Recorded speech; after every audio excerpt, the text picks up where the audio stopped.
आज हम लोगों को आगे करते हैं कि मैग्नेटिक फील्ड में अगर हम एक पार्टिकल को इंटर करवाएंगे किसी एंगल पर, ठीक है, एक सर्टेन एंगल पर अगर इंटर करता है पार्टिकल, तो कैसे उसका पाथ चेंज होगा। तो इसके लिए हम लोग एक एग्जांपल, पिछले वाले क्लास में तो हमने देखा था कि जो मैग्नेटिक फील्ड था वो कुछ इस तरीके से आउटवर्ड था, ठीक है, और पार्टिकल इधर से इंटर करता है क्यू चार्ज,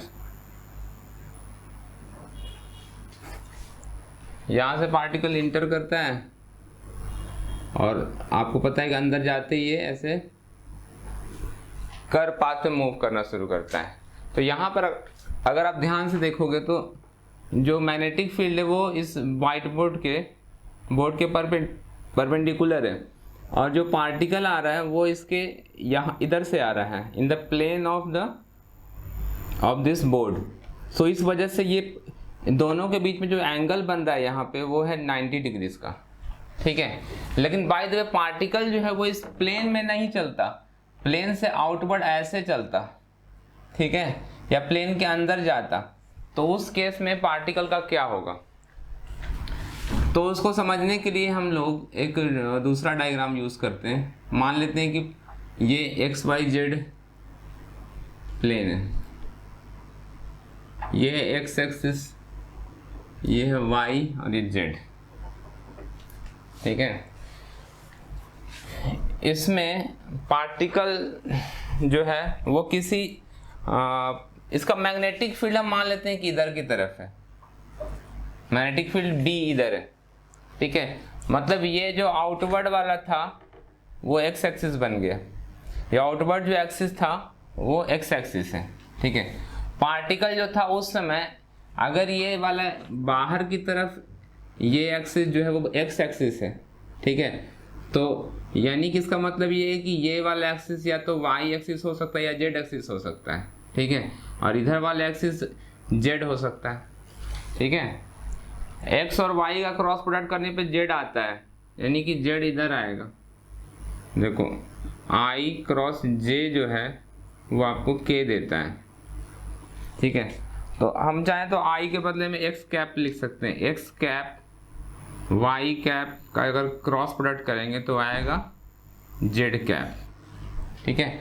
अगर आपने एक्स एक्सिस बाहर की तरफ लिया है, ठीक है, और वाई एक्सिस ऊपर की तरफ लिया है, तो एक्स क्रॉस वाई करेंगे तो X cross Y right hand rule के हिसाब से इधर की तरफ आ रहा है, सो जेड एक्सिस इधर आएगा, ठीक है।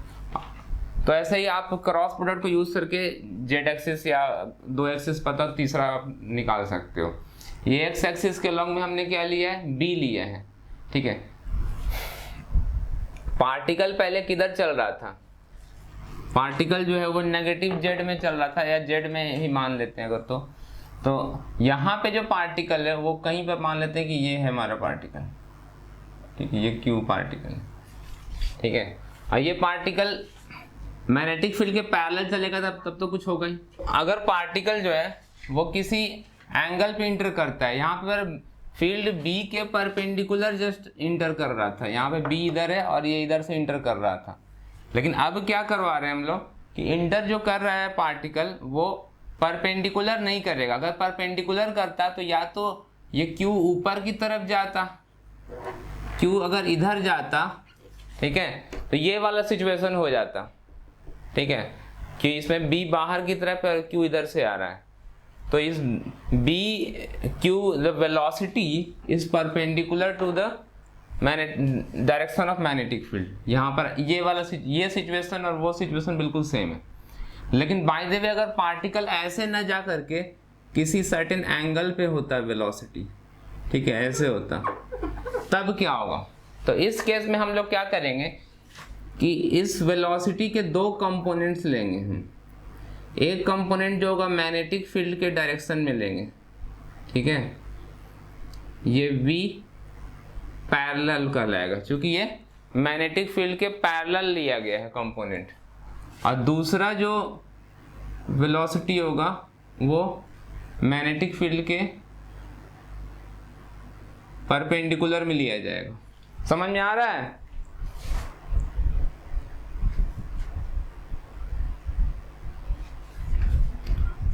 ठीक है। तो अभी अगर हम इस वेलोसिटी को छोड़ दें थोड़ी देर के लिए, ठीक है, या पहले इसी वेलोसिटी को कंसीडर कर लो।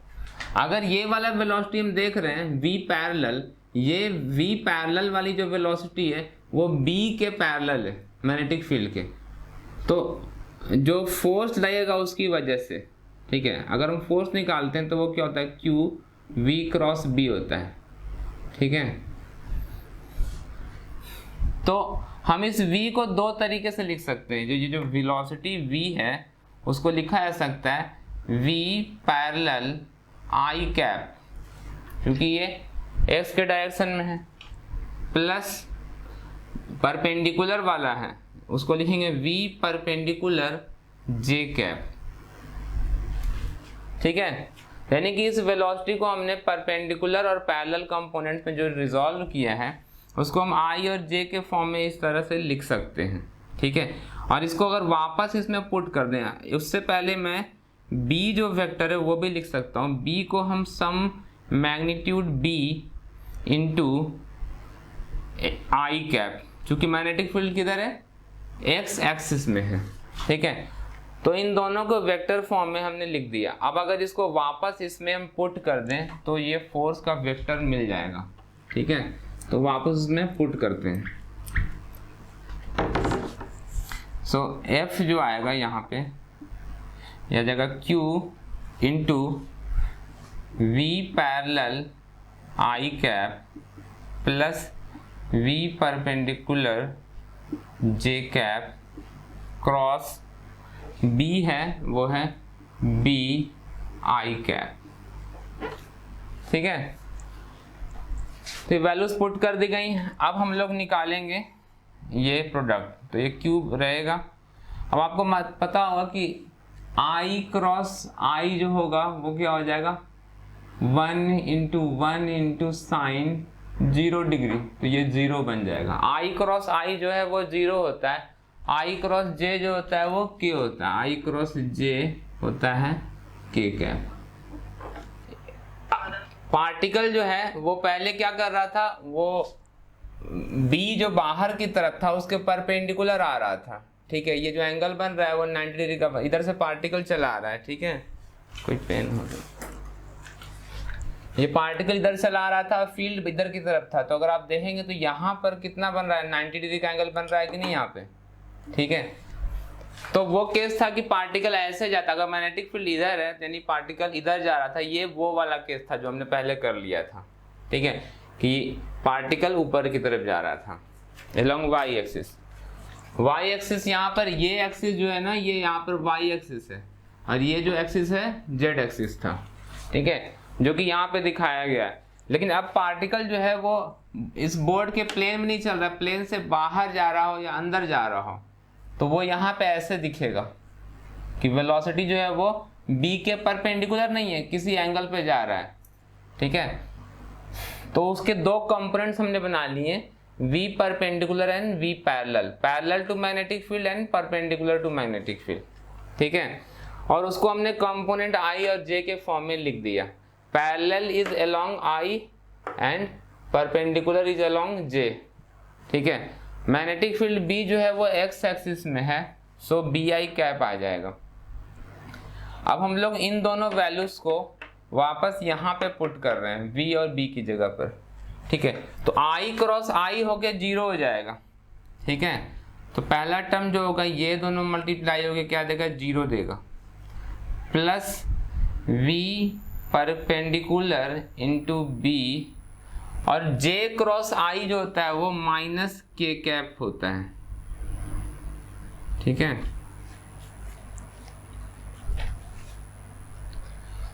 तो इसको अगर आप देखेंगे तो ये तो हट जा रहा है, और ये हो गया Q V perpendicular B K cap. तो पहले देखते हैं माइनस K कैप किधर होगा। माइनस K कैप जो है वो अंदर आ रहा है। ठीक है, मतलब फोर्स जो इस पार्टिकल पे लगेगा वो किधर की तरफ होगा, अंदर की तरफ। फोर्स का जो डायरेक्शन होगा वो इस व्हाइट बोर्ड के अंदर होगा, यानी कि ये पार्टिकल जो है वो अंदर जाएगा। तो अंदर जाने का मतलब क्या है कि ये इस पे फोर्स अंदर की तरफ लगेगा, तो ये पार्टिकल अंदर घूमेगा, यानी कि ये एक इस तरह का सर्कल बनाएगा। ठीक है, उस सर्कल का जो एक्सिस होगा वो क्या होगा, एक्स एक्सिस। एक्स एक्सिस के अराउंड कॉइल की तरह से घूमना शुरू करेगा ये पार्टिकल, बिकॉज फोर्स अंदर की तरफ लग रहा है। ठीक है, इस वजह से। तो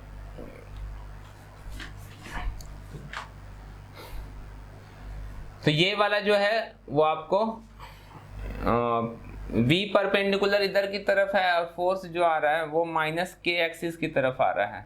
ठीक है, एक बार मैं इसको अच्छे से चेक कर, तो I क्रॉस J हमने किया तो K बाहर की तरफ आ रहा था, ये पार्टिकल V इधर जा रहा है, उसके दो कंपोनेंट्स पैरेलल एंड परपेंडिकुलर, इसको वैल्यू पुट की, J क्रॉस I निकाला गया। ठीक है, तो J cross I gives you minus K cap. ठीक है, तो ये है उस पार्टिकल पर लगने वाला फोर्स। ठीक है, तो ये जो फोर्स है इसको माइनस के कैप, यानी कि यहाँ पे वो फोर्स जो है वो अंदर की तरफ है। ठीक है, अंदर की तरफ है। तो अगर आप यहाँ से एक सर्कल इमेजिन करते हो, वो देखने में थोड़ा सा समझ में नहीं आएगा, लेकिन कुछ इस तरीके का।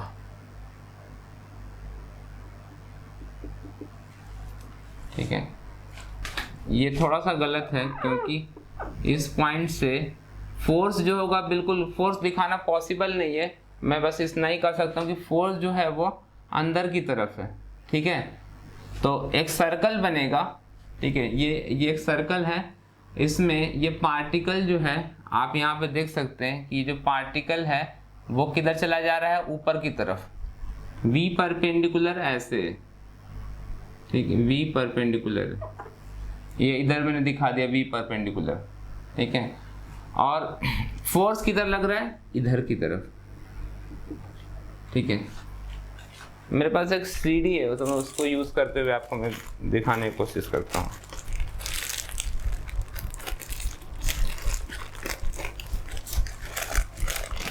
इधर से चिपक गई है।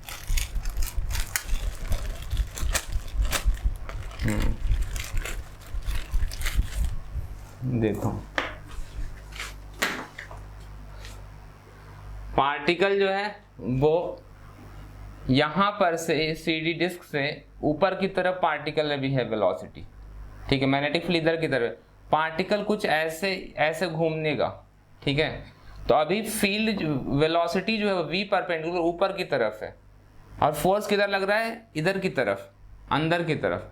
तो जब इसको ऐसे रखेंगे तो देख सकते हो कि फोर्स क्या किधर, इधर की तरफ है और वेलोसिटी किधर है, ऊपर की तरफ है।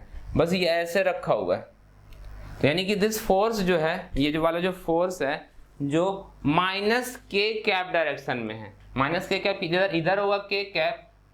ठीक है, तो माइनस के कैप किधर होगा, अंदर की तरफ होगा इस ब्लैक बोर्ड व्हाइट बोर्ड के। सो यहाँ पर आपको माइनस के कैप दिखाई देता है।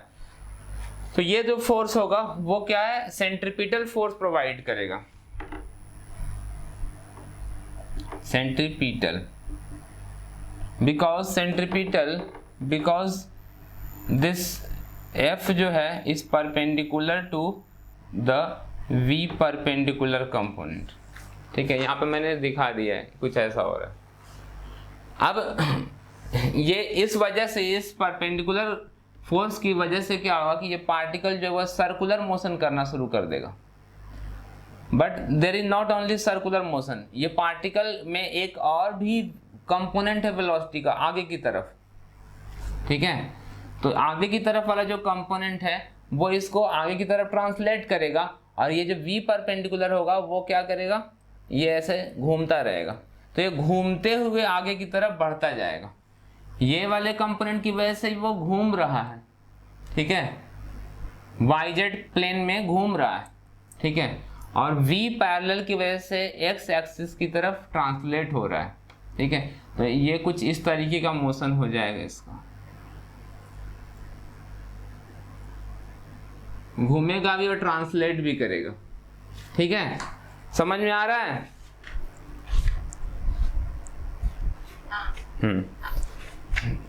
ठीक है, अब इसमें रह जाता है कि हम इसमें ये रेडियस, कितने रेडियस में ये घूम रहा है, इसका रेडियस क्या होगा, या फिर ये जो इसको पिच कहा जाता है। यहां से लेकर के यहां तक का जो डिस्टेंस होता है, इस पॉइंट से घूम करके फिर से अगली बार जब टॉप पॉइंट पे पहुंचता है, तो ये जो डिस्टेंस होता है इसको हम लोग पिच कहते हैं, पी से दिखाते हैं, कुछ जगह टी से दिखा देते हैं। ठीक है, पिच एक्चुअली वर्ड जो है वो इस बोल्ट वगैरह हम यूज करते हैं, ये जो बोल्ट होते हैं, ठीक है, इसमें आपने देखा होगा यहाँ पर इस तरीके से ऐसे ऐसे थ्रेडिंग की होती है। इस थ्रेडिंग में जो दो एक कंप्लीट टर्न होने के बाद वो थ्रेडिंग कितना आगे खिसक जाता है, इसको हम लोग कहते हैं पिच। ठीक है, जब बोल्ट की डिजाइनिंग की जाती है इंजीनियरिंग में तो इसका ध्यान रखा जाता है पिच कितना हो। स्टैंडर्ड पिच होते हैं, मार्केट में जो स्क्रूज आते हैं वो अलग अलग पिच के होते हैं, उनके अलग अलग पर्पसेस होते हैं। ठीक है, उसके हिसाब से उसमें पिच बनाया जाता है। तो यहाँ पर भी क्या है, ये जो पार्टिकल है, चार्ज पार्टिकल, वो घूमते हुए आगे की तरफ ट्रांसलेट हो रहा है। ठीक है, ऐसे पाथ को हम कहते हैं हेलिकल पाथ। हेलिकल पाथ या हेलिक्स भी सिंपली कहते हैं। ठीक है, हेलिक्स। तो इस हेलिक्स का पिच निकाल लेंगे और फिर ये इस रेडियस निकाल लेते हैं। ये कैलकुलेशन समझ में आ गया होगा। ओके, तो मैं यहां पर ये वाला मिटा रहा हूं।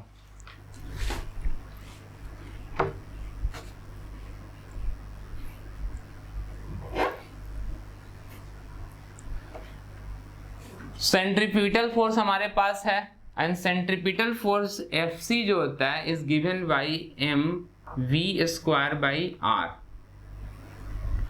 यहां पे r तो हमें फाइंड करना है, लेकिन ये v कौन सा लेंगे, this v is perpendicular, v perpendicular वाला होगा यहाँ पे, क्योंकि उसी की वजह से तो वो सर्कुलर मोशन कर रहा है। ठीक है, तो हमने ये फोर्स निकाला, हमारे लिए this magnitude is only important, so इसको हम पुट कर देते हैं q v perpendicular into b, fc की वैल्यू हमने वहां से पुट कर दी, is equal to m v perpendicular square upon r। ठीक है, तो यहां से एक v परपेंडिकुलर को हम लोग कैंसल आउट कर सकते हैं। ठीक है, और रेडियस आ जाएगा mv परपेंडिकुलर अपॉन QB। तो ये रेडियस मिल गया। अब रेडियस मिल चुका है तो हम क्या कर सकते हैं, इसकी कोई जरूरत है नहीं।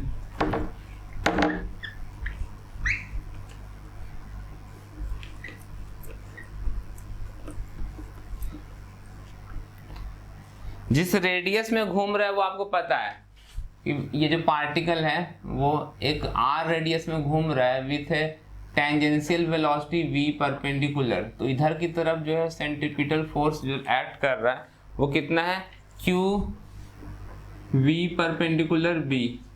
ठीक है, ये सिचुएशन पता है। तो पार्टिकल का जो सरकमफ्रेंस है, कितना टाइम पीरियड लगेगा इसको घूमने में, एक चक्कर लगाने में, वो टाइम पीरियड हम निकाल सकते हैं, circumference divided by this v perpendicular. So ये 2 pi r upon v perpendicular आ जाएगा। ठीक है, इसका भी यूज किया जा सकता है, इससे हम लोग निकाल सकते हैं टाइम पीरियड। सो टाइम पीरियड आएगा t इज इक्वल टू 2 पाई, हम r को रिप्लेस कर देंगे उस वैल्यू से। ठीक है, या तो हम लोग r की वैल्यू उसमें पुट कर दें तब t निकल जाएगा। ठीक है, तो 2 पाई अपॉन v परपेंडिकुलर रहने देंगे और ये r की वैल्यू पुट कर देते हैं, mv परपेंडिकुलर अपॉन qb। ये r की value mv perpendicular upon qb put कर दिया है। ठीक है, बाकी सब वही, v परपेंडिकुलर कैंसल आउट हो जाता है और आपको मिलता है 2 पाई m अपॉन qb। ठीक है, अब ये एक इंटरेस्टिंग बात है, उसको हम समझते हैं क्या है ये, इसमें इंटरेस्टिंग। पार्टिकल की वेलोसिटी जो है वो कैंसल आउट हो गई, यानी time period is independent of the velocity of particle, या पार्टिकल का जो कंपोनेंट है परपेंडिकुलर वाला, वो कुछ भी हो उसे कोई फर्क नहीं पड़ रहा है। टाइम पीरियड किस पे डिपेंड कर रहा है? Magnetic field, charge and mass पे। यानी कि अभी पार्टिकल किस स्पीड से घूम रहा है ये डिटरमिन नहीं करता टाइम पीरियड को, ठीक है। टाइम पीरियड डिपेंड करता है मास q और b पे, ठीक है। तो ये इसको यूज किया जाएगा आगे साइक्लोट्रॉन में भी, हम इस बात का इस कॉन्सेप्ट को यूज करने वाले हैं। तो टाइम पीरियड निकल गया। अगर आप टाइम पीरियड निकाल चुके हैं तो फ्रीक्वेंसी भी निकाल सकते हैं, ठीक है। फ्रीक्वेंसी जो होता है 1 टाइम पीरियड होता है, तो ये आ जाएगा QB/2πm। अगर हम चाहें तो एंगुलर फ्रीक्वेंसी भी निकाल सकते हैं। ओमेगा क्या होता है? Omega is equal to 2πν। तो एंगुलर फ्रीक्वेंसी आ जाएगा 2π, नीचे से हट जाएगा और ये QB/m बचेगा, ठीक है। एंगुलर फ्रीक्वेंसी या वेलोसिटी हम निकाल सकते हैं QB/m, 2π कैंसल आउट हो गया। तो ये है टाइम पीरियड। अब हम लोग ये टाइम पीरियड निकाल क्यों रहे हैं वो देखते हैं। ये पिच निकालना अगर हम चाहते हैं, ठीक है, तो पिच क्या है कि पिच यहाँ से लेकर के यहाँ तक जो डिस्टेंस है, मतलब पार्टिकल जो टॉप पॉइंट से अगर निकलता है, ठीक है, तो नेक्स्ट टाइम अगले बार जब टॉप पोजीशन पे आएगा, ठीक है, तो वो एक्चुअली एक रोटेशन कंप्लीट करके ऊपर आया है। जब ये टॉप पॉइंट से नीचे जाता है और फिर से टॉप पॉइंट पे वापस पहुंचता है, मान लेते हैं ये टॉप पॉइंट पर है, ठीक है, और ये घूम करके वापस आ रहा है और उतने में ये आगे भी खिसकता जा रहा है। तो यानी कि एक राउंड कंप्लीट करता है और एक राउंड कंप्लीट करने में जो समय लगता है उसी को तो हम टाइम पीरियड कहते हैं। यानी कि जो डिस्टेंस पिच है, this pitch is given by the v parallel, इसको v पैरेलल वेलोसिटी से कवर किया जा रहा है, multiplied by the time taken to complete one complete rotation. So वो टाइम पीरियड t हो जाएगा। तो इसमें वो वैल्यू डाल देते हैं।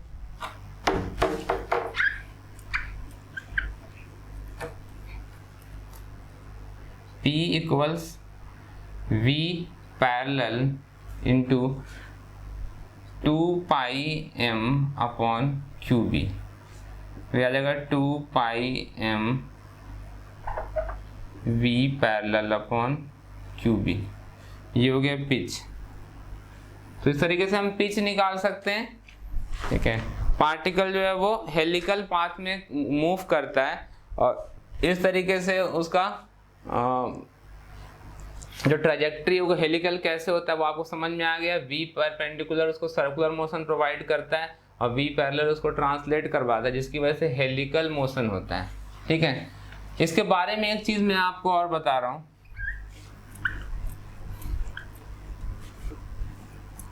एक चीज है जिसको हम कहते हैं, चीज नहीं करना चाहिए उसको, एक नेचुरल फिनोमिनन है जिसको हम अरोरा बोरेलिस कहते हैं। इसको नॉर्दर्न लाइट्स के नाम से भी जाना जाता है, ठीक है। सो हमारा जो अर्थ है, ठीक है, वो जिस एक्सिस के अबाउट घूमता है, ठीक है, ये हमारा अर्थ है जो किसी एक्सिस के अबाउट घूमता है, जो प्लेन है हमारे सोलर सिस्टम का उससे थोड़ा सा झुका हुआ है, ठीक है, 11.5 डिग्री के आसपास में झुका हुआ है, चेक कर लेना। सो ये जो जिस अबाउट घूमता है ये है नॉर्थ और ये है साउथ पोल। और इसके अलावा मैग्नेटिक पोल जो है वो कहीं है, वो भी थोड़ा सा झुका हुआ है।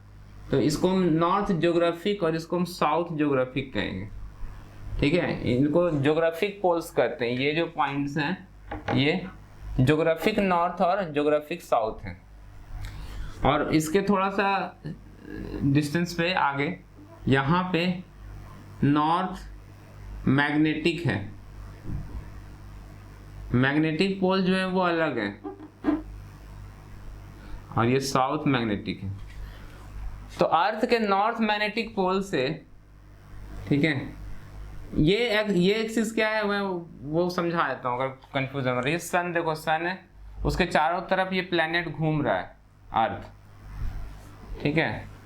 तो ये जो प्लेन है, जिस प्लेन में ये घूम रहे हैं, ये वाला प्लेन, इस प्लेन के परपेंडिकुलर एक लाइन है, ये जो लाइन दिखाया गया है, ठीक है।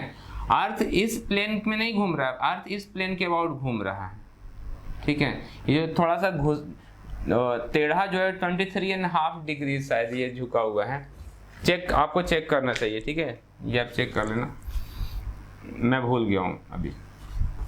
तो इस वजह से ही मौसम वगैरह चेंज होता रहता है, ठीक है।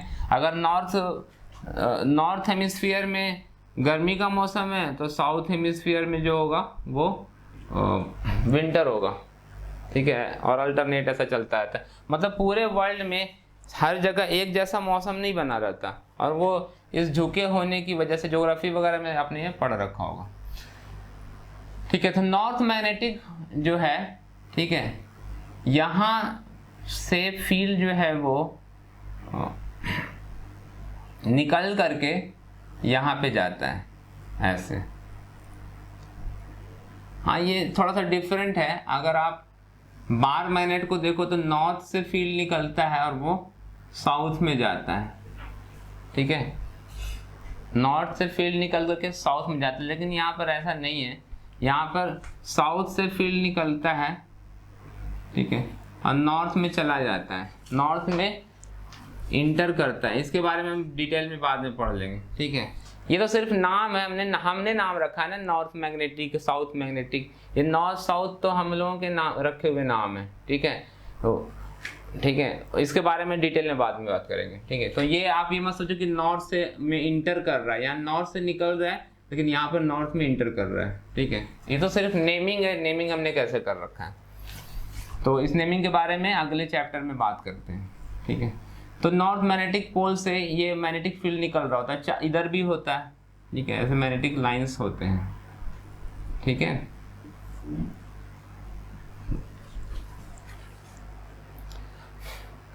तो ये पूरा पिक्चर समझ में आ गया ना।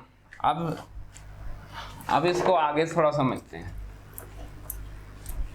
हमारे सन पे बहुत तरह का एक्टिविटी होता रहता है, ठीक है, बहुत ही लार्ज स्केल में। तो सन पे बहुत सारे चार्ज पार्टिकल है, प्लाज्मा जिसको कहते हैं, ठीक है। और उसमें क्या होता है कि ये है सन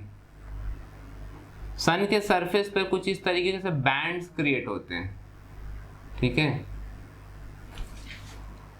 ये बैंड जो होते हैं वो चार्ज पार्टिकल्स प्लाज्मा की वजह से होता है। वो सर्टेन जगह से निकल करके एक ऐसे बेल जैसा बना लेता है। ये बहुत बड़ा होता है, हमारे अर्थ से सैकड़ों गुना बड़ा होता है ये, ठीक है। और ये धीरे धीरे क्या होता है, सन का भी अपना मैग्नेटिक फील्ड है, ठीक है। तो उस मैग्नेटिक फील्ड में ये कुछ एक करंट की तरह ऐसा आपको दिखाई देगा, आप देख सकते हैं। धीरे धीरे क्या होता है कि इसमें ये प्लाज्मा जो मटेरियल बढ़ता जाता है और एक समय आता है वो होल्ड नहीं कर पाता और ये जो है वो ब्रेक कर जाता है, ठीक है। ये ब्रेक हो जाता है। अब ब्रेक होने से बहुत सारे जो प्लाज्मा है, चार्ज पार्टिकल, वो हमारे सोलर सिस्टम में रिलीज हो जाते हैं चारों तरफ, ठीक है। इसको सोलर विंड कहा जाता है, ठीक है, सोलर विंड, ठीक है। सन फ्लेयर भी कहलाता है ये जो होता है। अब ये सोलर विंड जो है वो निकलता है और चारों तरफ सारे सोलर सिस्टम से गुजरता है। पार्टिकल्स का आप समझ सकते हो कि एक आंधी है। तो ये यहाँ पर हमारा जो ये अर्थ है वो है और उसकी वो मैग्नेटिक फील्ड है, ठीक है। ये मैग्नेटिक फील्ड मैंने दो ही दिखा दिए, चलो और दिखा लेते हैं। ये मैग्नेटिक फील्ड है अर्थ का। जब ये प्लाज्मा क्या है, चार्ज पार्टिकल है, और चार्ज पार्टिकल जो होता है वो जैसे ही मैग्नेटिक फील्ड में आता है, आपको पता है वो क्या करता है, अगर परपेंडिकुलर है तो सर्कुलर पाथ में घूमता है और किसी एंगल पे जा रहा है तो हेलिकल पाथ में मूव करता है। तो ये चार्ज पार्टिकल्स अगर आते हैं तो होता क्या है, ये जो इस तरीके के मैग्नेटिक फील्ड्स हैं, फील्ड लाइंस, वो उनको डिस्टॉर्ट कर देता है। अर्थ का जो मैग्नेटिक फील्ड है वो डिस्टॉर्ट हो जाता है और कुछ इस तरीके का हो जाता है।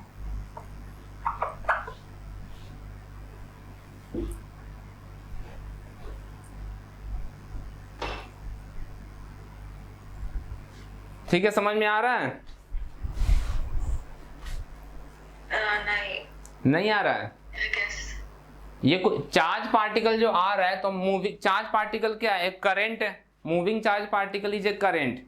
और करंट क्या करता है? एक वायर में करंट फ्लो होता है, तो आपने पढ़ा है ना, वो मैग्नेटिक फील्ड जनरेट करता है। ठीक है, तो ये जो चार्ज पार्टिकल है वो एक तरह का फील्ड जनरेट कर रहा है, मैग्नेटिक फील्ड। और अगर आप एक मैग्नेट को दूसरे मैग्नेट के पास में लाते हैं तो वो क्या करेगा? उसको रिपेल करता है। ठीक है, जैसे देखो, ये एक नॉर्थ पोल है और एक साउथ पोल का मैग्नेट है।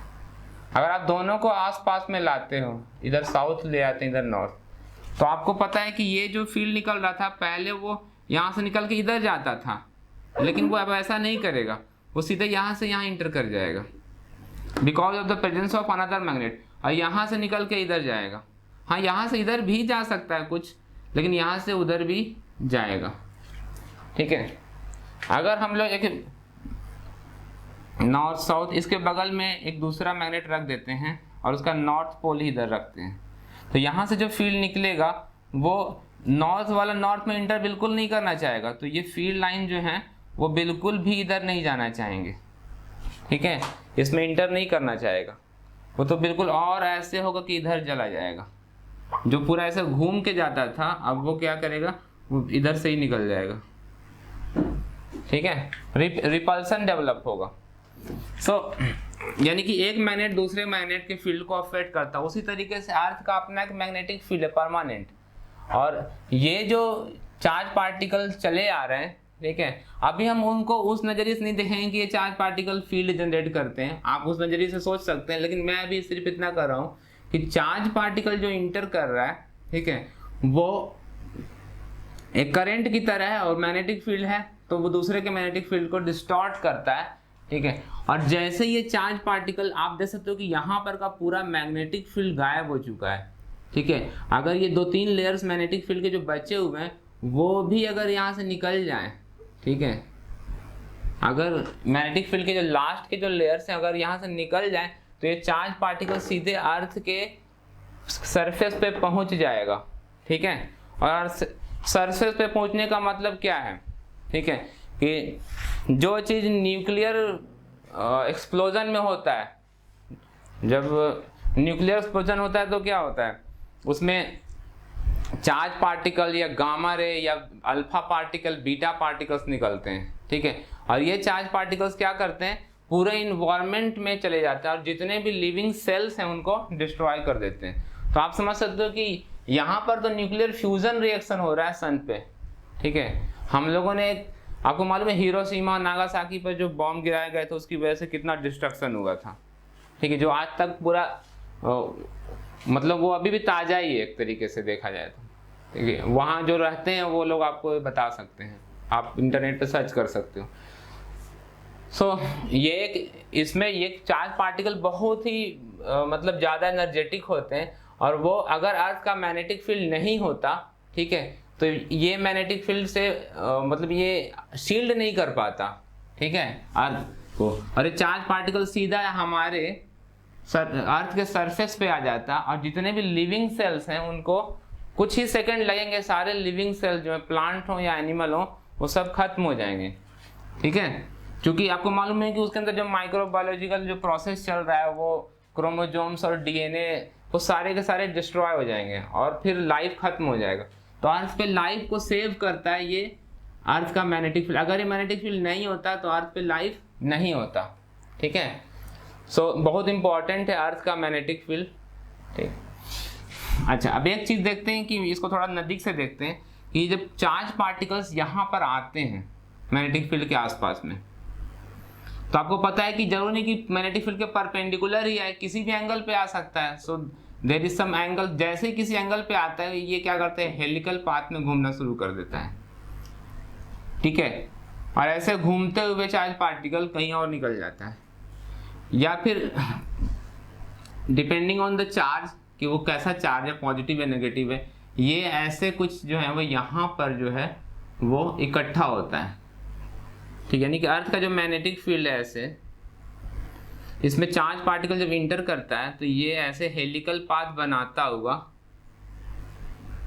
सारे मैग्नेटिक फील्ड काफ़ी डेंस हो जाते हैं, यहाँ पर सब जाकर के क्राउडिंग हो जाता है फील्ड का। तो सारे जो पार्टिकल्स हैं वो ऐसे सर्कुलर पाथ में मूव करते हैं। और जब भी कोई चार्ज पार्टिकल सर्कुलर मोशन करता है, ठीक है, तो मैक्सवेल की थ्योरी है जो कि आपने रदरफोर्ड के ड्रॉबैक में पढ़ा होगा। रदरफोर्ड का मॉडल क्यों फेल हुआ था? बिकॉज कि जब कोई चार्ज पार्टिकल सर्कुलर पाथ में घूमता है then it must lose its energy, ठीक है। तो ऐसा क्यों होता है इसके बारे में हम लोग आगे पढ़ेंगे। मैक्सवेल इक्वेशन वाला जो चैप्टर है इलेक्ट्रोमैग्नेटिक वेव्स, उसमें हम लोग डिटेल में पढ़ेंगे। अगर किसी चार्ज पार्टिकल को इलेक्ट्रिक फील्ड में रखा जाए तो उस पर फोर्स लगता है, वो एक्सेलरेट हो जाता है। अगर किसी चार्ज पार्टिकल को मैग्नेटिक फील्ड में रखा जाए तो वो रेस्ट पे रहता है। अगर किसी मतलब उसे फोर्स नहीं लगता। अगर किसी चार्ज पार्टिकल को रेस्ट पे रखा जाए इलेक्ट्रिक फील्ड में तो उस पर फोर्स लगता है। अगर किसी चार्ज पार्टिकल को रेस्ट पे रखा जाए इन मैग्नेटिक फील्ड तो उस पर कोई फोर्स नहीं लगता। अगर किसी चार्ज पार्टिकल को मैग्नेटिक फील्ड में रखा जाए विद सम वेलोसिटी तो उस पर फोर्स लगना शुरू होता है। अगर किसी चार्ज पार्टिकल को हम एक्सेलरेट कर देते हैं, ठीक है, अगर आप किसी चार्ज पार्टिकल को एक्सेलरेट करते हो तो वो चार्ज पार्टिकल क्या करता है? रेडिएशन इमिट करता है और इलेक्ट्रोमैग्नेटिक वेव्स इमिट करता है और उस वजह से वो अपनी एनर्जी लूज करता है। तो ये चार्ज पार्टिकल अगर सर्कुलर मोशन कर रहा है, ठीक है, तो उसकी वेलोसिटी अभी इधर है, फिर आगे जाके इधर, यानी कि velocity is changing, the direction of the velocity is changing, यानी कि क्या हो रहा है? इस पे फोर्स लग रहा है, ठीक है। तो अगर कोई चार्ज पार्टिकल अपनी वेलोसिटी चेंज कर रहा होता है तब वो अपनी एनर्जी लूज करता है, चाहे वो स्ट्रेट लाइन में वेलोसिटी चेंज हो या फिर सर्कुलर पाथ की वजह से चेंज हो, जैसे भी चेंज हो। अगर वेलोसिटी, डायरेक्शन या उसका मैग्नीट्यूड दोनों में से कुछ भी चेंज होता है तो अपना एनर्जी वो लूज करता है। इसका मतलब ये है कि पार्टिकल यहाँ पर जो ऐसे हेलिकल पाथ में मूव करना शुरू कर रहे हैं वो अपनी एनर्जी लूज करते हैं और वो एनर्जी जो है वो बाहर आपको दिखाई देता है। वो एनर्जी कहाँ चला जाता है? वो एनर्जी जो एटमॉस्फेयर के जो गैस के एटम्स हैं, नाइट्रोजन जो कि मालूम है आपको 78% है, उसके बाद ऑक्सीजन है, उनके एटम्स को एनर्जी मिल जाती है। तो एटम्स को एनर्जी मिलती है तो वो एक्साइटेड स्टेट में चले जाते हैं और जब उनके एक्साइटेड स्टेट वाले इलेक्ट्रॉन जब वापस ग्राउंड स्टेट में आते हैं, ठीक है, तो वो लाइट इमिट करते हैं इन द विजिबल रेंज, ठीक है, और वही आपको नॉर्दर्न लाइट्स के फॉर्म में मिलता है। आप इंटरनेट पे सर्च कर लेना नॉर्दर्न लाइट्स या एरोरा बोरेलिस, ठीक है। आपके बुक में एक आर्टिकल दिया हुआ है जो कि शायद वो अगले चैप्टर में आएगा, तो अभी उसके बारे में पेज नंबर देख लेना आप, ठीक है। तो ये है हेलिकल मोशन के बारे में सब कुछ। तो आपको ये समझ में आ गया? अच्छा, ये इसी पेज पे तो दिया हुआ है, 139 पेज पर ये अवेलेबल है, ठीक है, आप इसको पढ़ सकते हो। Helical motion of charge particles and Aurora borealis. इसको एरोरल डिस्प्ले भी कहते हैं, नॉर्दर्न लाइट्स भी कहते हैं। अलास्का एंड नॉर्दर्न कनाडा में देखा जाता है in several thousands of kilometres. आसमान में सेवरल थाउजेंड्स ऑफ किलोमीटर्स आपको एक रंगीन पट्टी जो कभी ग्रीनिश कलर की या कभी ब्लू ग्रीन या सी ग्रीन या कभी कभी वॉयलेट कलर का आसमान में दिखाई देता है, ठीक है। वो डिपेंड करता है कि कितने एनर्जी का वो गैस जो है वो ग्राउंड एक्साइटेड स्टेट से ग्राउंड स्टेट में आया है, ठीक है, किस तरह के पार्टिकल जो हैं कितनी एनर्जी के साथ वो आए हैं, इस पर डिपेंड करता है वो कलर। और इन्वायरमेंट के का जो उस समय ह्यूमिडिटी है, ऐसे बहुत सारे मतलब फैक्टर्स हैं जो ये सब चीज़ कंट्रोल करते हैं। वैसे ह्यूमिडिटी तो लोअर एटमॉस्फेयर में होता है, वैसे बहुत सारे फैक्टर्स हैं जो कलर डिटरमिन करते हैं। तो ये था एरोरा बोरेलिस। अब हम लोग देखते हैं motion in combined electric and magnetic field.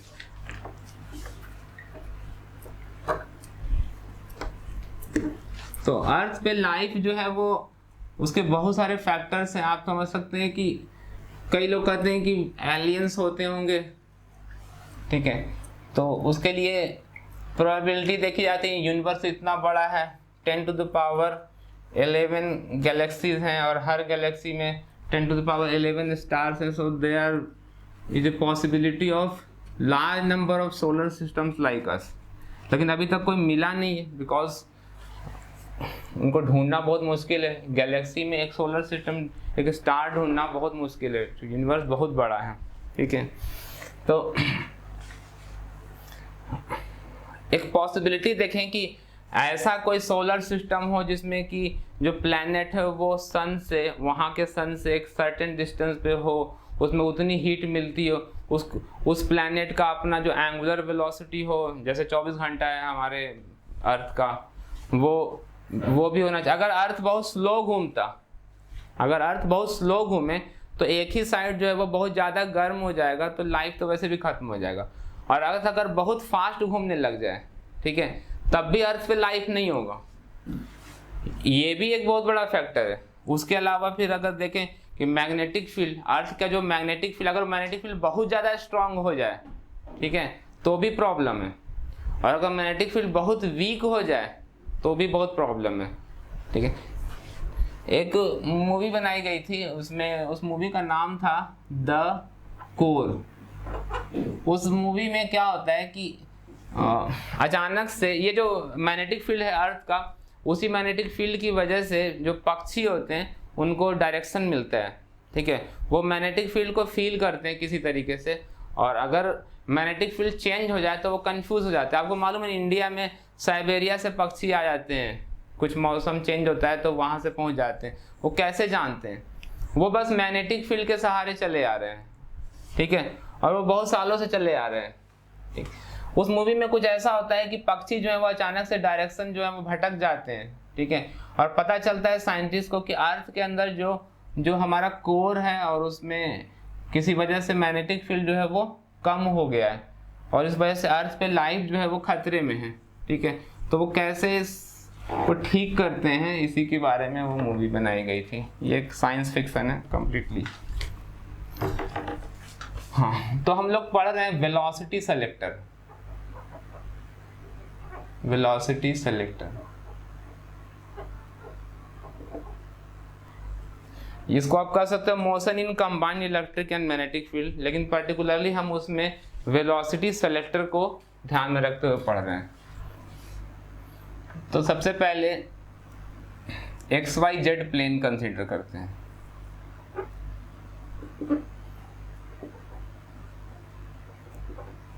एक पार्टिकल है जो पहले मैग्नेटिक फील्ड और इलेक्ट्रिक फील्ड सेटअप करते हैं। तो वेलोसिटी सेलेक्टर को समझने के लिए पहले हम क्या करते हैं, ये क्यों कर रहे हैं, किस लिए कर रहे हैं, अभी मैं आपको नहीं बता रहा हूँ, बस आप मान लो कि ऐसा किया जा रहा है, ठीक है।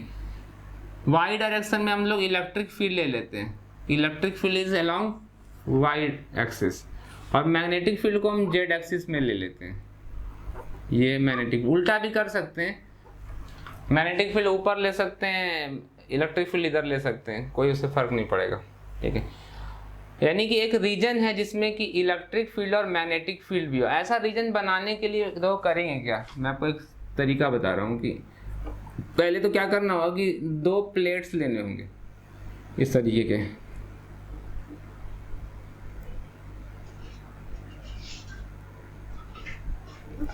ऐसे 2 प्लेट ले लेंगे और इसमें क्या करेंगे, पॉजिटिव चार्ज डाल देंगे,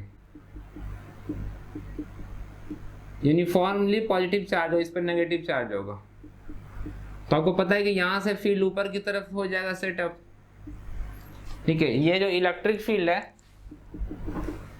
वो यहाँ पे इधर दिखा दिया गया है कि there is an electric field along the Y axis, ठीक है। अब इसमें क्या करेंगे, मैग्नेटिक फील्ड जो है वो हम लोग परपेंडिकुलर डायरेक्शन में रखेंगे, ठीक है। तो इसके इधर में एक मैग्नेट रखेंगे साउथ पोल, ठीक है, और उधर में एक मैग्नेट रख देंगे नॉर्थ पोल का। तो नॉर्थ मतलब ये सब एक ही प्लेन में, एक टेबल पे सारा करेंगे, ठीक है। यहाँ पर 2 प्लेट रखे हुए हैं, ऊपर में पॉजिटिव प्लेट, नेगेटिव प्लेट, इधर एक मैग्नेट रखा हुआ है और एक उधर एक मैग्नेट रखा हुआ है। यहाँ पर नॉर्थ पोल है, तो नॉर्थ पोल से मैग्नेट निकल के किधर जाएगा, साउथ पोल की तरफ में जाएगा, ठीक है। सो वो वाला फील्ड बी दिखा दिया गया है। अब समझ में आ गया। अगर ऊपर से देखें, टॉप व्यू देखें ऊपर से, यहाँ पर आंख से कोई देखेगा तो उसको दिखाई देगा, ये प्लेट दिखाई देगा जिसपे कि नेगेटिव चार्ज होगा, और इस प्लेट के नीचे है पॉजिटिव प्लेट, यहाँ पर रखा हुआ है नॉर्थ पोल और यहाँ पर होगा साउथ पोल। सो नॉर्थ से फील्ड निकल करके इधर की तरफ जा रहा होगा। इलेक्ट्रिक फील्ड बोर्ड से बाहर की तरफ है और मैग्नेटिक फील्ड इधर की तरफ है। सो ऐसे फील्ड को जिसमें कि इलेक्ट्रिक और मैग्नेटिक फील्ड एक दूसरे के परपेंडिकुलरली क्रॉस करते हैं, उसको हम कहते हैं क्रॉस्ड मैग्नेटिक, मतलब crossed electric and magnetic field. ठीक है, इसको crossed electric and magnetic field कहा जाता है। ठीक है, सो अब इसमें हम क्या करते हैं, पार्टिकल को इंटर करवाते हैं। मतलब वो जो प्लेट रखे हुए हैं उन प्लेट के बीच से एक पार्टिकल जाएगा of Q charge with some velocity. ठीक है, तो जैसे ही वो जो प्लेट रखे हुए थे यहाँ पर मैंने बनाया था, इसमें वो चार्ज पार्टिकल इधर से कुछ वेलोसिटी v से चला रहा है। जैसे यहाँ पर आएगा उस पे फोर्स लगना शुरू होगा, इलेक्ट्रिक फील्ड की वजह से भी और मैग्नेटिक फील्ड की वजह से, दोनों की वजह से फोर्स लगना शुरू हो जाएगा। ठीक है, तो हम वो फोर्स निकालते हैं। तो जो फोर्स लगेगा पहले हम निकालते हैं कि इलेक्ट्रिक फील्ड की वजह से कितना फोर्स लगेगा, Fe। तो ये हो जाएगा Q इंटू E। इसको लिखा जा सकता है Q इंटू E। E जो फील्ड है और ये जो B है, इसको मैं अलग लिख देता हूँ कि E is given by some magnitude E into J cap and B is given by B into K cap, क्योंकि ये Z डायरेक्शन में है। तो E J कैप। ठीक है, तो ये निकल गया force due to electric field. अब हम निकालेंगे force due to magnetic field, FB। ये हो जाएगा QV cross B। Lorentz force का जो फार्मूला है वो अप्लाई करते हैं। तो QV क्या है, V जो है वो V I कैप है। Velocity V is given bye V I cap. तो ये V I कैप लिख दिया गया। क्रॉस मैग्नेटिक फील्ड B कितना है वो लिख देते हैं, B is given bye B K cap. तो आपको पता होगा कि I क्रॉस K क्या होता है, माइनस J कैप होता है। तो ये आ जाएगा QVB माइनस J कैप। यानी कि जो फोर्स लगेगा, ये जो दोनों फोर्स हम दिखाते हैं अभी इस डायग्राम में, तो ये FE जो है वो J कैप डायरेक्शन में है ना। सो ये इधर की तरफ लगेगा, इस पार्टिकल पे यहाँ पे जैसे ही इंटर करेगा उस पे एक FE फोर्स ऊपर की तरफ लगेगा। ठीक है, जिसका मैग्नीट्यूड होगा Q इंटू E। और जो मैग्नेटिक फील्ड की वजह से जो फोर्स लग रहा है वो माइनस J डायरेक्शन में, तो वो इधर की तरफ होगा। ये हो जाएगा FB। ठीक है, यानी कि अगर क्रॉस इलेक्ट्रिक और मैग्नेटिक फील्ड में एक चार्ज पार्टिकल इंटर करता है तो उस पर दो फोर्सेस लगने शुरू हो जाते हैं। पहला जो फोर्स है वो इलेक्ट्रिक फील्ड की वजह से ऊपर की तरफ, और दूसरा जो फोर्स है मैग्नेटिक फील्ड की वजह से नीचे की तरफ। ठीक है, तो कुछ हम ऐसा एडजस्टमेंट करें कि अगर ये दोनों फोर्स बराबर हो जाए, अगर ये दोनों फोर्स बराबर हो जाए, ऐसा एडजस्टमेंट किया जाए, मतलब हम मैग्नेटिक फील्ड और इलेक्ट्रिक फील्ड की वैल्यू से कुछ ऐसा सेट कर दें। मतलब मेरे पास एक कंट्रोल पैनल है। ठीक है, उसमें उस कंट्रोल पैनल में दो नॉब्स लगे हुए हैं। ठीक है, इन दो नॉब्स को कंट्रोल करके हम इलेक्ट्रिक फील्ड और मैग्नेटिक फील्ड को एडजस्ट करते हैं। आप इसको घुमाओगे तो इलेक्ट्रिक फील्ड बढ़ेगा, इसको घुमाओगे तो मैग्नेटिक फील्ड बढ़ेगा। ठीक है, ऐसे नॉब्स हैं, और उन नॉब से हम E और B की वैल्यू को कुछ इस तरह से सेट कर देते हैं कि दोनों जो फोर्स है वो बराबर हो जाता है। यानी कि उस केस में FE is equal to FB हो जाता है in magnitude, not in direction. Direction में तो एक दूसरे के अपोजिट हैं, यानी टोटल फोर्स बिकम 0। अगर आप बोलो कि टोटल फोर्स जो है वो क्या होगा, Fe plus Fb, because both are equal in opposite so they become 0। ये माइनस वाला प्लस वाले को कैंसिल करेगा, हाँ ये भी J है ये माइनस J, तो दोनों कैंसिल हो जाएगा। तो इसका यही मतलब है कि जो मैग्नीट्यूड्स हैं QE will be equal to QVB, तभी तो कैंसल आउट होगा दोनों। इन दोनों को सम करने से 0 हो जाएगा, ये प्लस ये गिव्स यू 0, यानी कि QE इक्वल टू QVB आ जाएगा। तो Q जो है कैंसल आउट कर देते हैं, यानी कि V इक्वल टू क्या आ गया, E/B। अगर आप पार्टिकल को, ठीक है, इस वेलोसिटी से इंटर करवाते हैं जो E और B के रेशियो के बराबर हो, या फिर अगर चार्ज पार्टिकल के वेलोसिटी को हम कंट्रोल नहीं कर सकते हैं, ठीक है, तो जिस वेलोसिटी से पार्टिकल चला आ रहा है, ठीक है, इधर जो भी वेलोसिटी V है, हम क्या करेंगे, इलेक्ट्रिक फील्ड को SI यूनिट्स में नोट करके रखेंगे और मैग्नेटिक फील्ड को SI यूनिट्स में हमें, अगर इलेक्ट्रिक फील्ड सेट कर दिया है तो अच्छी बात है, इसकी वैल्यू फिक्स रखेंगे, फिक्स कर दिया है अगर, ठीक है। तो वेलोसिटी अगर आपने चार्ज पार्टिकल का फिक्स रखा हो कि इसी वेलोसिटी से हम भेज रहे हैं, तो उनको स्ट्रेट लाइन में मूव, अगर कोई भी फोर्स ज़्यादा हो जाएगा तो वो, अगर ऊपर वाला फोर्स ज़्यादा हो तो ऊपर चला जाएगा, नीचे वाला फोर्स होगा तो नीचे ऐसे हो जाएगा, डिफ्लेक्ट हो जाएगा। अगर वेलोसिटी E/B रेशियो के बराबर तो चार्ज पार्टिकल पे फोर्स 0 लगेगा और पार्टिकल अनडिफ्लेक्टेड जैसे सीधा चला जाएगा। और अगर E और B का जो ये दोनों फोर्सेस बराबर नहीं हुए, अगर ऊपर वाला फोर्स ज़्यादा तो ये ऐसे चला जाएगा, अगर ये ज़्यादा है तो ये ऐसे घूमेगा, ठीक है। तो अगर दोनों फोर्स बराबर हो तो कैंसल आउट हो जाएगा और पार्टिकल जो है वो स्ट्रेट लाइन में निकलेगा। तो पार्टिकल को स्ट्रेट लाइन में लाने के लिए इलेक्ट्रिक फील्ड और मैग्नेटिक फील्ड की कुछ सेटिंग कुछ ऐसी होनी चाहिए कि E/B gives you the velocity, जिस वेलोसिटी से पार्टिकल आ रहा हो, ठीक है। ये जो हम सेटअप यूज कर रहे हैं, इसका यूज पार्टिकल की वेलोसिटी E और B को एडजस्ट करना नहीं होता है। हम करते क्या है कि हम E और B को पहले से ही एडजस्ट करके रखते हैं, ठीक है। इसका काम क्या है मैं आपको बता देता हूँ। देखो हमारे पास एक यहाँ पर सर्टेन कुछ, यहाँ पे कुछ टारगेट है, जैसे गोल्ड फॉइल एक्सपेरिमेंट में होता है, पार्टिकल एक्सेलरेटर होते हैं, ठीक है।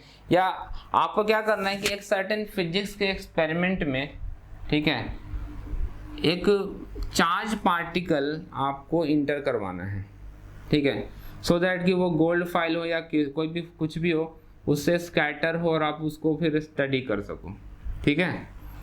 हम सब एटॉमिक पार्टिकल्स को स्टडी करना चाहते थे और उसके लिए हम क्या करते हैं, हम प्रोटॉन को एक्सेलरेट करवा करके किसी दूसरे लाइक गोल्ड के न्यूक्लियस पे भेज देते हैं टकराने के लिए, या हम अल्फा पार्टिकल को एक्सेलरेट करते हैं और उसको गोल्ड फॉइल पे हम डालते हैं, या ऐसा कोई भी एक्सपेरिमेंट कर रहे हैं।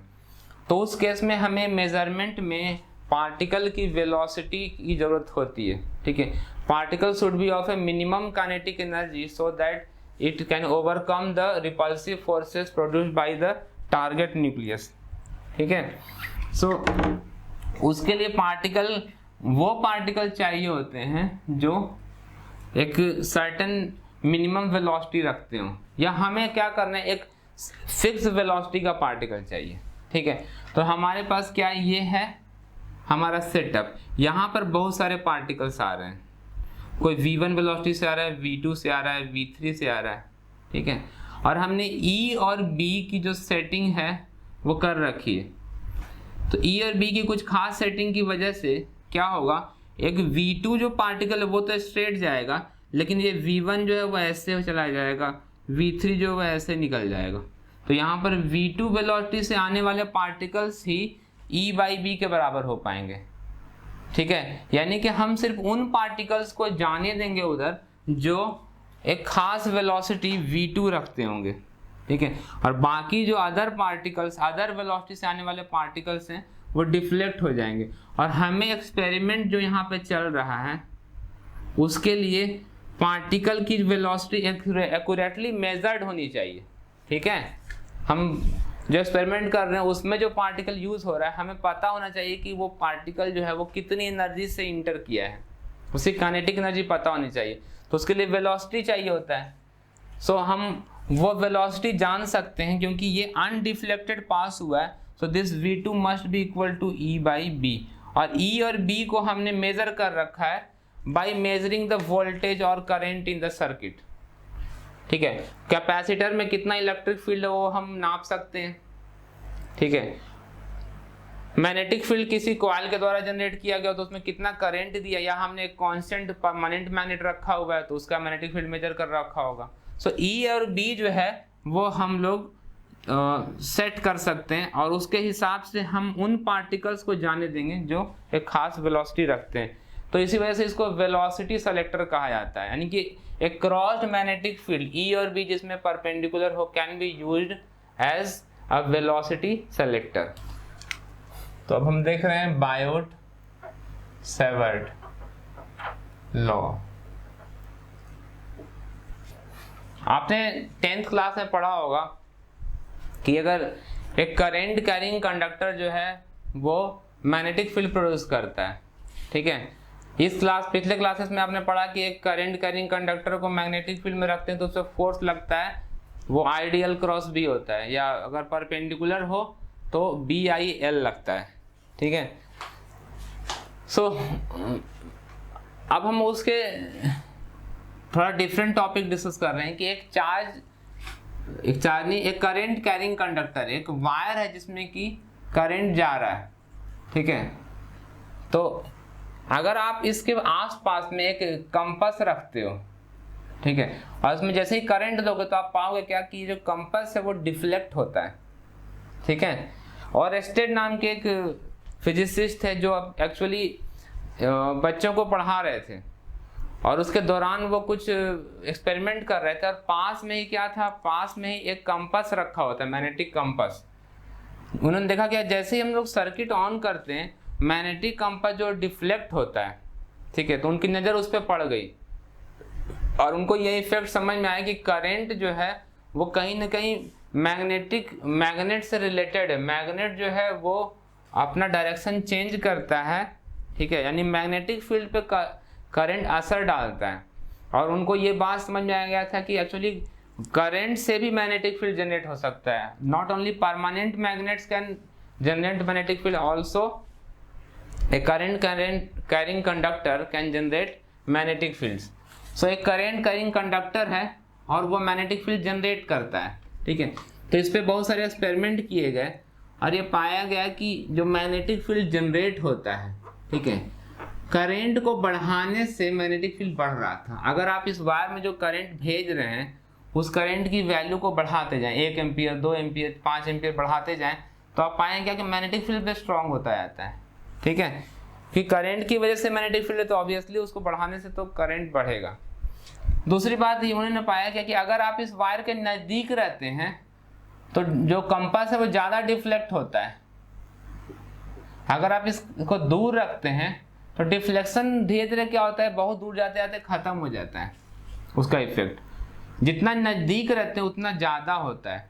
और उन्होंने पाया क्या कि इसकी जो इस पर जो इसका इफेक्ट है वो इनवर्स स्क्वायर लॉ के हिसाब से कम होता है। ठीक है, जैसे कि एक लाइट का सोर्स है, उससे निकलने वाला जो इंटेंसिटी होती है लाइट की, जैसे अगर आप डबल रेडियस कर दोगे तो इंटेंसिटी जो है 4 टाइम्स रिड्यूस होता है, बिकॉज वो इनवर्स स्क्वायर लॉ, यानी कि आपने रेडियस डबल कर दिया तो डबल का स्क्वायर क्या होता है 1/4 होता है। So intensity of light will decrease by 4 times. So यहाँ पे भी वही बात देखा गया। So magnetic field is also proportional to r square. R क्या है, यहाँ से जो डिस्टेंस है जहाँ पर हम वो कंपास रख के देख रहे हैं। ठीक है, तो इन सबको रिलेट करवाने के लिए और देखा गया कि ये जो वायर है, ठीक है,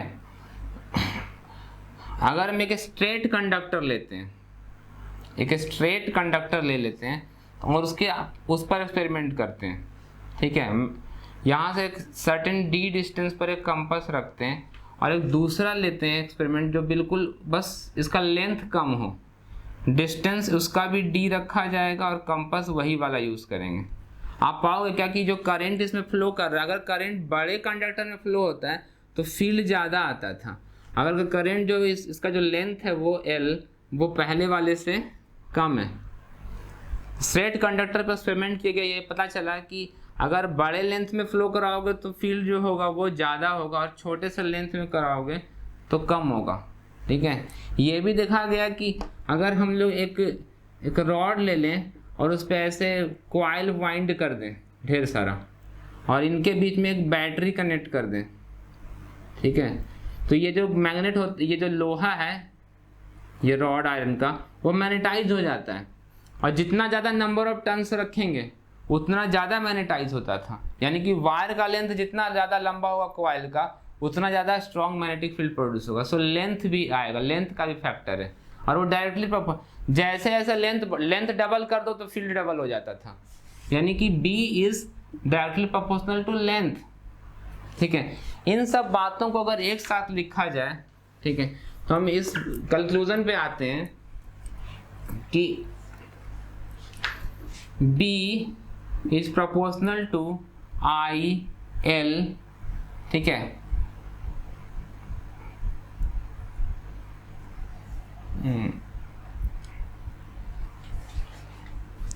और नीचे में R²।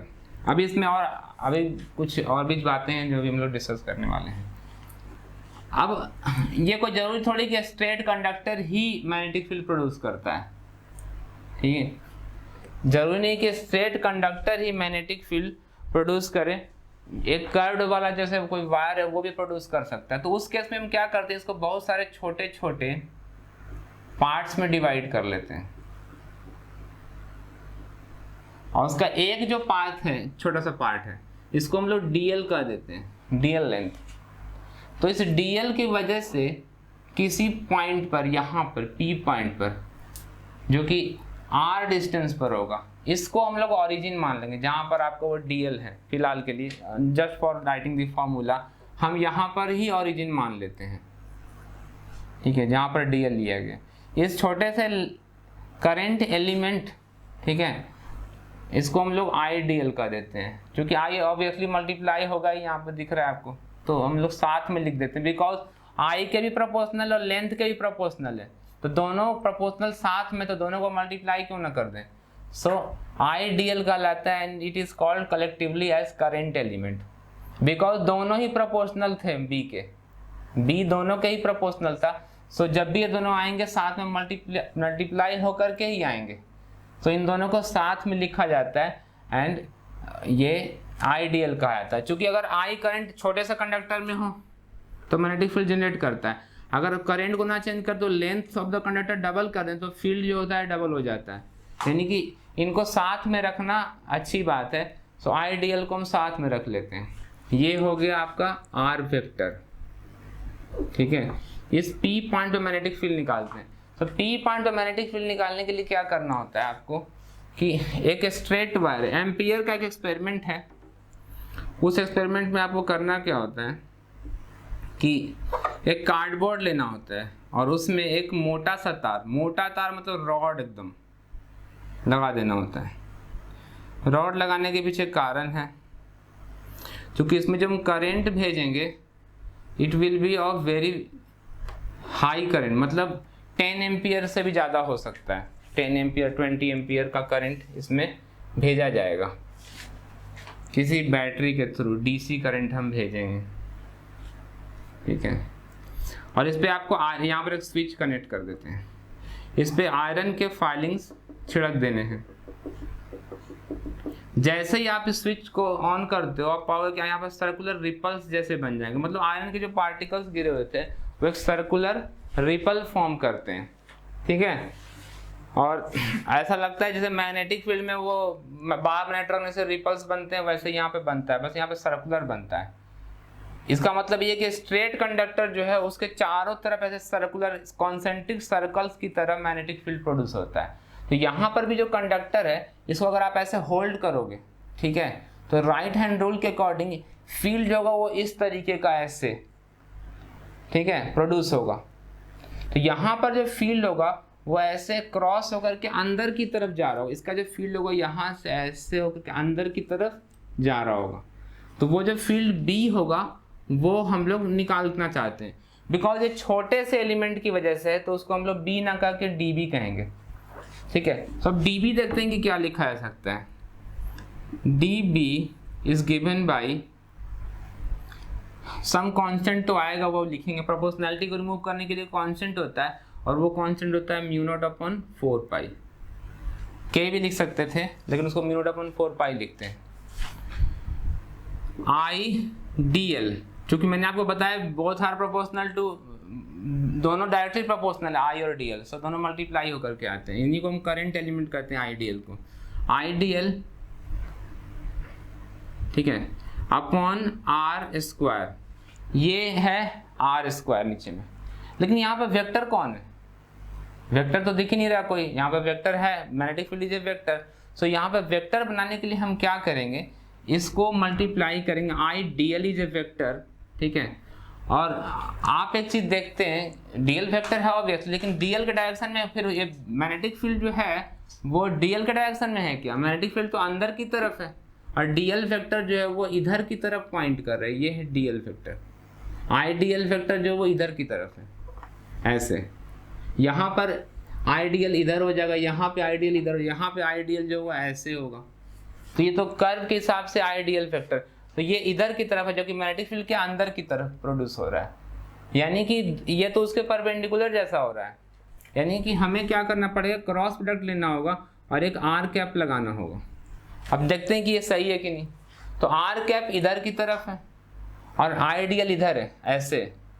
अगर आप दोनों का क्रॉस प्रोडक्ट लोगे, आईडियल क्रॉस आर करते हैं, क्रॉस प्रोडक्ट लेंगे तो ये होगा, इधर की तरफ हम लोग उंगली रखेंगे और आर की तरफ हथेली रखेंगे, तो क्रॉस प्रोडक्ट करने पर अंगूठा अंदर की तरफ जा रहा है और अंदर की तरफ है मैग्नेटिक फील्ड, ठीक है। इससे पता चलता है कि magnetic field is given bye A cross product rule, ठीक है। And this law is called Biot-Savart law. कुछ लोग ऐसे लिखते हैं, कुछ लोग इसको ऐसे भी लिख देते हैं, mu naught upon 4 pi I D L cross R upon R cube, ठीक है। आप जैसे लिखना चाहें एक ही बात है, दिस इज मोर प्रेफर्ड, ठीक है। और ये जो म्यू नॉट अपॉन 4 पाई है, इसकी वैल्यू फोर्स मैग्नेटिक फील्ड निकाला गया, उसको मेजर किया गया, ठीक है। और ये पाया गया कि ये म्यू नॉट अपॉन 4 पाई जो है, ठीक है, ये आता है 10 टू द पावर -7 वैल्यू। बाकी यूनिट्स आप निकाल सकते हैं, यूनिट आप निकाल सकते हैं इसका। आप जैसे निकाल, अगर आप इस मैग्नेटिक फील्ड को किस में लिखते हैं, टेस्ला में मेजर किया जाता है, ठीक है, इज इक्वल टू समथिंग, इसका एक्स ले लेते हैं। आई होता है एम्पियर में, ये होता है मीटर में, ये होता है मीटर में, ये मीटर म्यू नॉट अपॉन 4 पाई टेस्ला हो गया, आई हो गया एम्पियर में, डीएल फैक्टर हो गया, ये भी ये क्रॉस आर कर रहे हैं, आई डीएल क्रॉस आर अपॉन, ये तो यूनिट वेक्टर लिया गया ना, अपॉन आर स्क्वायर। इसको इससे देखें तो ज़्यादा बेहतर होगा।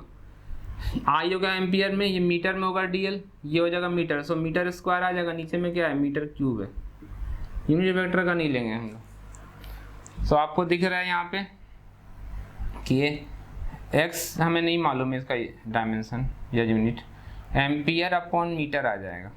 सो एक्स जो है, जो कांस्टेंट है, उसका कितना आ जाएगा, टेस्ला मीटर अपॉन एम्पियर, ये जाकर उधर मल्टीप्लाई हो जाएगा और एक्स निकल जाए, tesla metre upon ampere. So this is tesla metres upon ampere, ठीक है। तो अब यानी म्यू नॉट की वैल्यू कितनी होती है, mu naught is equal to 4 pi into 10 to the power -7 tesla metres upon ampere, and this is called permeability. Epsilon naught जब हम इलेक्ट्रोस्टैटिक्स पढ़ते हैं तो वो होता है परमिटिविटी ऑफ स्पेस, और ये कहलाता है परमिएबिलिटी। वो परमिटिविटी होता है, ये परमिएबिलिटी होता है, PRMEABILITY। ठीक है, ये बताता है कि it depends on the medium. ठीक है, आपको पता है कि जैसे मान लेते हैं एक मैग्नेट है, मैं आपको इसको समझाता हूँ कि ये परमिएबिलिटी चीज क्या है। ये मेरे पास एक मैग्नेट है, नॉर्थ एंड साउथ मैग्नेट। अब आपको क्या करना है, अगर आप इसके पास छोटे छोटे कील लाओगे तो वो इसको अट्रैक्ट कर लेगा। मैं क्या कर रहा हूँ कि इस मैग्नेट के पास में एक लोहे का एक दूसरा रॉड रख देता हूँ। ये क्या है, आयरन है। ठीक है, अगर आप आयरन का रॉड रखोगे तो इस मैग्नेट के प्रेजेंस में, वैसे तो ये इस पर अट्रैक्ट होता है, दिस इज अनदर थिंग, लेकिन ये आयरन जो है मैग्नेटाइड हो जाएगा। अब अगर आप यहाँ पर भी कोई आयरन के नेल्स वगैरह लाओगे तो वो ये मैग्नेट की तरह बिहेव करेगा, और अगर आप इस मैग्नेट को हटा लोगे तो फिर इसका मैग्नेटिक फील्ड खत्म हो जाएगा। मैग्नेट के प्रेजेंस में ये मैग्नेटाइज एक मैग्नेट की तरह बिहेवियर देगा। ठीक है, अगर आप इसमें से आयरन के बदले में स्टील रख दो तो वो भी मैग्नेटाइज हो जाएगा, लेकिन अगर आप यहाँ पे एल्युमिनियम रख दो, कॉपर रख दो, तो वो मैग्नेटाइज नहीं होगा। ऐसा नहीं कि मैग्नेटाइज नहीं होता है, मैग्नेट के प्रेजेंस में हर चीज मैग्नेटाइज होता है। ठीक है, चाहे वो लकड़ी हो, एल्युमिनियम हो, कुछ ना कुछ हद तक तो उसमें कुछ चेंज आता है, लेकिन that change is so small कि उसको डिटेक्ट नहीं किया जा सकता।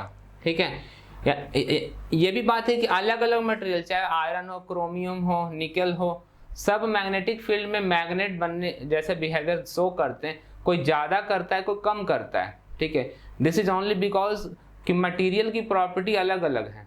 ठीक है, यानी कि उसमें मैग्नेटिक फील्ड किसी में ज़्यादा पेनिट्रेटिंग होता है, किसी में कम होता है। ठीक है, and this factor is measured by this mu naught.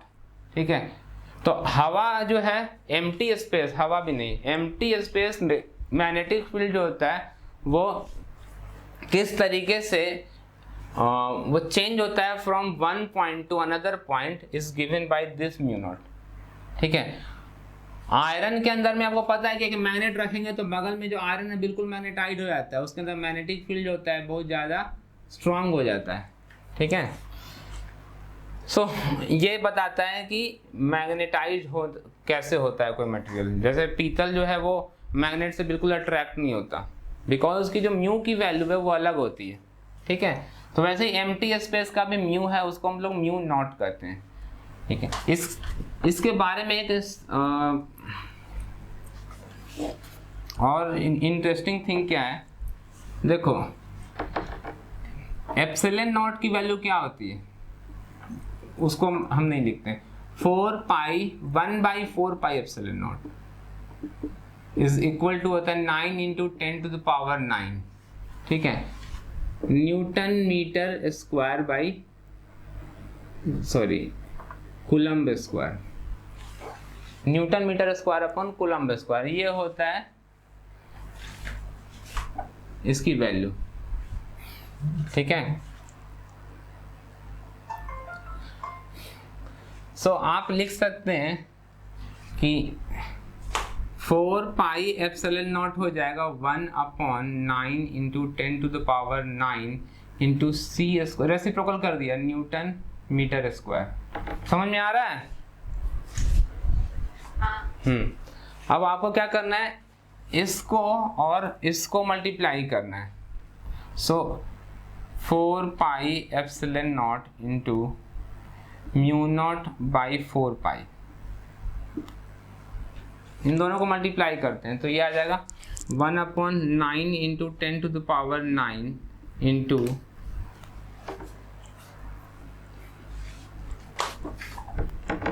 Coulomb square upon newton metre square into ये जो है 10⁻⁻7 टेस्ला मीटर अपॉन एम्पियर।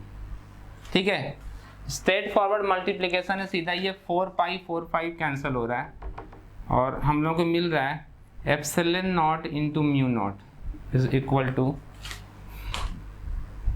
इसको नीचे ले आते हैं तो ये आ जाएगा 1/9 इंटू 10⁻16 आ जाएगा। ठीक है, ये नीचे आके प्लस में चला जाएगा और वो जाके मल्टीप्लाई होके 10⁻16 देगा, और इनटू 1 मीटर जो है वो कैंसिल हो जाएगा, coulomb square tesla upon newton metre ampere. ठीक है, इतना सब आ जाएगा। यहां तक समझ में आ रहा है?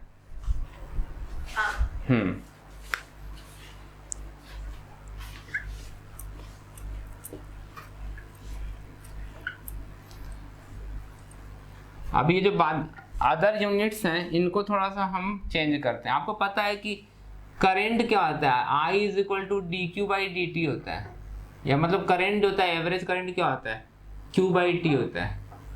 ठीक है, सो हम लोग ये जो करंट को नापते हैं, ampere is equal to coulomb upon second, coulomb पर सेकेंड को हम कहते हैं एम्पियर। ठीक है, सो यहाँ पे क्या है, कूलम्ब का स्क्वायर है, तो कूलम्ब स्क्वायर को क्या लिखा जा सकता है,